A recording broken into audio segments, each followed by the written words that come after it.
సంగారెడ్డి జిల్లాలో తొలి విడత పంచాయతీ ఎన్నికల ఫలితాలపై మరింత సమాచారం మా ప్రతినిధి పరశురామ్ అందిస్తారు. పరశురామ్, మొదటి దశ పంచాయతీ ఎన్నికలకు సంబంధించిన పోలింగ్ ఫలితాలు కొద్దిసేపటి నుంచి వెలువడుతున్నాయి. ప్రస్తుతం సంగారెడ్డి మెదక్ జిల్లాలకు సంబంధించి ఇప్పటికే చిన్నపాటి ఏదైతే మైనర్ పంచాయతీలు గ్రామ పంచాయతీలు ఉన్నాయో వాటికి సంబంధించిన ఫలితాలు ఇప్పుడిప్పుడే రావడం స్టార్ట్ అయింది. మెదక్ జిల్లాకు సంబంధించి చూస్తే 160 గ్రామాలు ఉన్నాయి.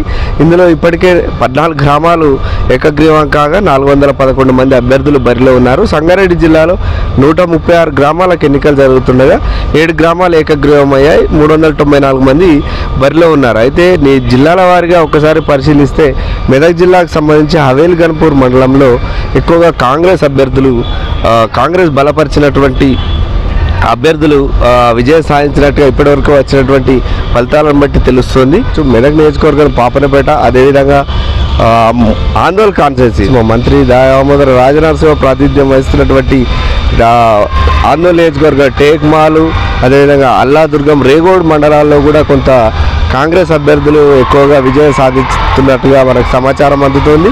సంగారెడ్డి జిల్లాలో ఏదైతే హత్నూర మండలంలో అటు బీఆర్ఎస్ ఇటు కాంగ్రెస్ హోరాహోరీగా పోరాడుతున్నట్టుగా తెలుస్తుంది. అదేవిధంగా సంగారెడ్డి నియోజకవర్గంలో కొన్ని మండలాల్లో బీఆర్ఎస్, అదేవిధంగా కొన్ని ప్రాంతాల్లో ఎక్కువగా కాంగ్రెస్ అభ్యర్థులు విజయం సాధిస్తున్నట్టుగా సమాచారం అందుతుంది. అయితే చిన్న చిన్న పంచాయతీలు ఏదైతే 1000 లోపు 1200, 1500 ఓట్ల లోపు ఉన్న పంచాయతీలకు సంబంధించిన రిజల్ట్లు ముందుగా వస్తున్నాయి. అయితే ఏదైతే పెద్ద గ్రామ పంచాయతీలు, మండల కేంద్రాలు, మేజర్ పంచాయతీలకు సంబంధించిన సర్పంచ్ ఫలితాలు మాత్రం కొంత ఆలస్యమయ్యే అవకాశం కనిపిస్తుంది. గుమ్మడిదల మండలానికి సంబంధించిన ఫలితాలు ఒక్కసారి చూస్తే గుమ్మడిదల మండలం వీరారెడ్డిపల్లెలో అక్కడ ఉన్నటువంటి వార్డు సభ్యుడు ఎవరైతే వెంకటేష్ అనే వార్డు సభ్యుడు కేవలం 1 ఓటుతో మాత్రమే విజయం సాధించినటువంటి పరిస్థితి. అతన్ని ఉప సర్పంచ్గా కూడా ఎన్నుకోవడం జరిగింది. అదేవిధంగా వీరారెడ్డిపల్లి సర్పంచ్గా దుర్గా, బీఆర్ఎస్ మద్దతుదారు దుర్గా విజయం సాధించడం జరిగింది.